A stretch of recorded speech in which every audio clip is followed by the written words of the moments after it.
Hello દોસ્તો, હું પ્રશાંત, તમારો વીમા મિત્ર. અમારી ચેનલ ઇન્સ્યોરન્સ ઇન ગુજરાતીમાં તમારું ફરીથી સ્વાગત કરું છું. લાસ્ટ વિડીયોમાં આપણે હેલ્થ ઇન્સ્યોરન્સ વિશે થોડીક જનરલ માહિતી લીધી. આ વિડીયોમાં આપણે ઇન્સ્યોરન્સની અંદર દસ્તાવેજીકરણ વિશે જોઈશું. હવે ફ્રેન્ડ્સ, અહીંયા સમજો કે જીવન વીમામાં અને હેલ્થ ઇન્સ્યોરન્સમાં જે ડોક્યુમેન્ટેશન એટલે કે દસ્તાવેજીકરણનો જે પાર્ટ છે એ મોસ્ટ ઓફ વસ્તુઓ કોમન છે. તો મેં ચેપ્ટર 12 અને 13માં એ માહિતી ડિટેલમાં આપેલી જ છે. તો હું આ વિડીયોમાં અમુક પોઈન્ટ રિપીટ નહીં કરું. તો એકવાર ફરીથી ચેપ્ટર 12 અને 13 તમે જોઈ લેજો. નીચે ડિસ્ક્રિપ્શનમાં તમને લિંક આપેલી છે, તો એ ખાસ એકવાર ચેક કરી લેજો. આ વિડીયોમાં હેલ્થ ઇન્સ્યોરન્સના દસ્તાવેજીકરણના બહુ જ સારા નાના નાના પોઈન્ટ છે, તો એના પર ખાસ ધ્યાન આપજો. ચાલો શરૂ કરીએ.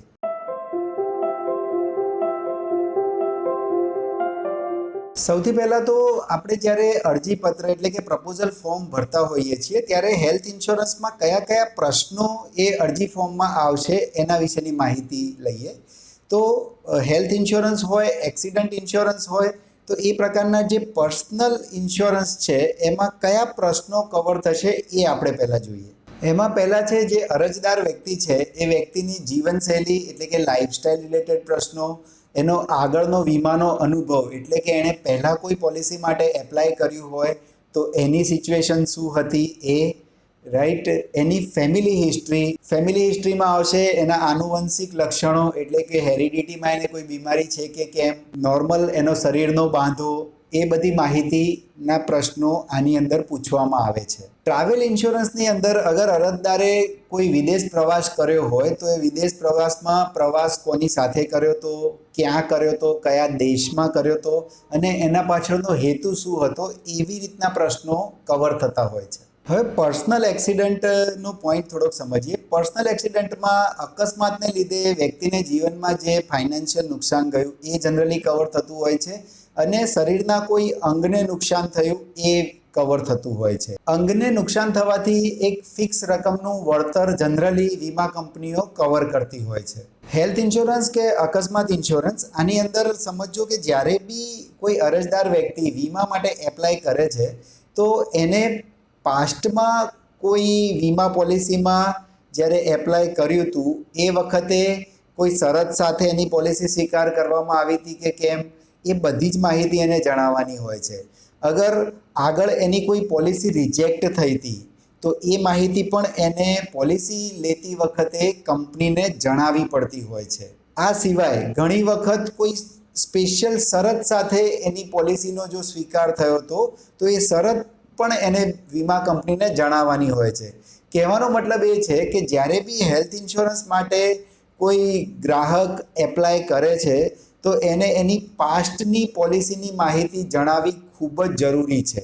એની પોલિસી માટે એપ્લાય કર્યું અને એની પોલિસી આગળ રિજેક્ટ થઈ હતી તો એ રિજેક્શનની માહિતી એને જણાવવી જરૂરી છે. એણે રિન્યુઅલ પ્રીમિયમ ભરવા ગયો એ વખતે કોઈ કન્ડિશન લગાડવામાં આવી હતી એ પણ જણાવવું જરૂરી છે. તો અહીંયા આ જે પોઈન્ટ મેં તમને કીધો એ આપણને લાઈફ ઇન્સ્યોરન્સની અંદર જે આપણે સિદ્ધાંતો જોયા હતા, પાયાના સિદ્ધાંત જે ચેપ્ટર 5માં હતું એ તરફ આપણને દોરી જાય છે. ચેપ્ટર 5ની અંદર ફ્રેન્ડ્સ, જો તમને યાદ હોય તો આપણે ક્ષતિપૂર્તિનો સિદ્ધાંત, શ્રેષ્ઠ શ્રદ્ધાભાવનો સિદ્ધાંત આ ડિટેલમાં સમજ્યા હતા. તો ફરી એકવાર એ પણ ચેક કરી લેજો. તો ફરી એકવાર ખાલી શોર્ટમાં આ બંને સિદ્ધાંતને આપણે એક્ઝામ્પલથી સમજી લઈએ.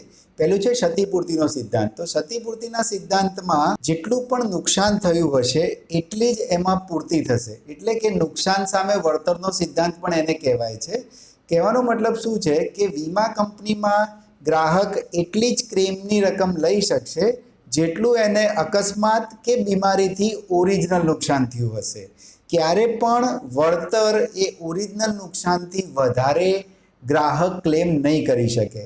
અહીંયા આપણને એવો બી પ્રશ્ન થાય કે કોઈ ગ્રાહક એકથી વધારે કંપનીમાં વીમા માટે એપ્લાય કરી શકે? તો હા, કરી શકે. પણ મેં તમને કીધું એ આ શરત યાદ રાખજો કે બે કંપનીમાં ભલે એને વીમા પોલિસી લીધી પણ વળતરની રકમ એ એના ઓરિજિનલ નુકસાનથી ક્યારે બી વધારે ન હોવી જોઈએ. બીજો જે સિદ્ધાંત આપણે વાત કરી, શ્રેષ્ઠ શ્રદ્ધાભાવનો સિદ્ધાંત. તો શ્રેષ્ઠ શ્રદ્ધાભાવનો સિદ્ધાંત પોતે જ એવું કહે છે કે ગ્રાહકે જ્યારે પણ પોલિસી એપ્લાય કરી તો એ માહિતી એણે બધી જ કંપનીને સાચી આપેલી હોવી જોઈએ. તો જ્યારે બી ક્લેમ આવશે હેલ્થ ઇન્સ્યોરન્સ કે એક્સિડન્ટમાં, ત્યારે કંપની દ્વારા એ ચેક કરવામાં આવશે કે એણે પોલિસી લેતી વખતે કોઈ અગત્યની માહિતી છુપાઈ તો નથી ને.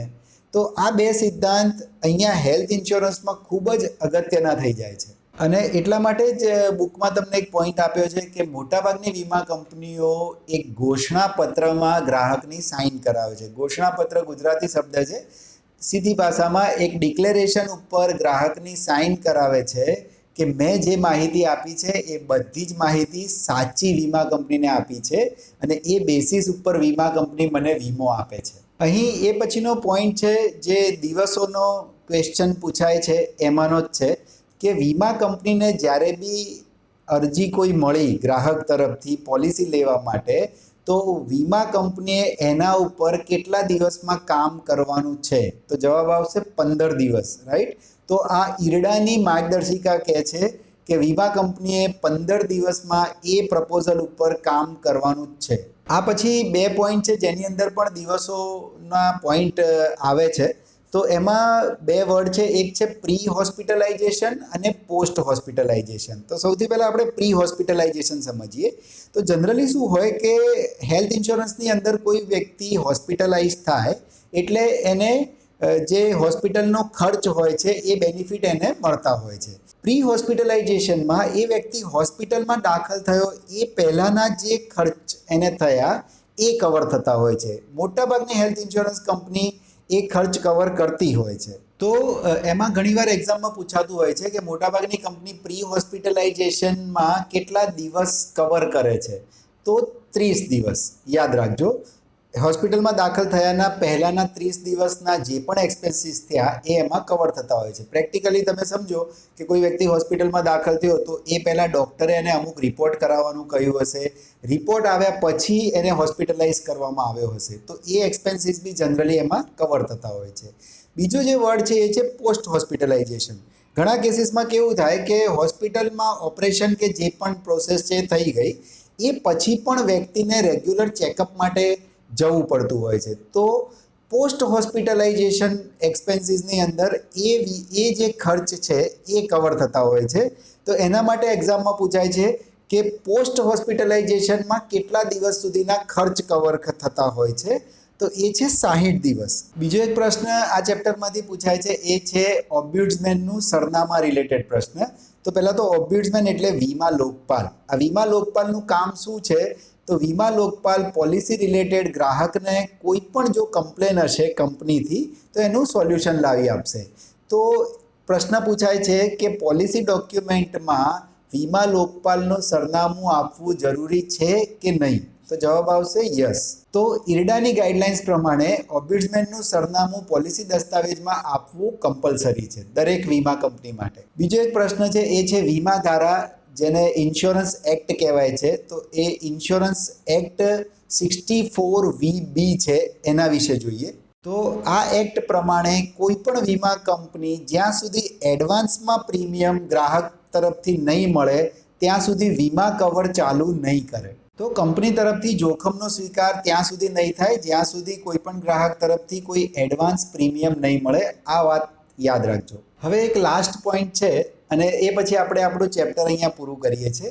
એક વર્ડ છે વોરંટી, રાઈટ. તો વોરંટીની પહેલાં તો વ્યાખ્યા સમજો. વોરંટી શું છે કે પોલિસીમાં સ્પષ્ટપણે કોઈ એક શરત મૂકેલી છે એને વોરંટી કહે છે. હવે એનો ઉપયોગ શું છે?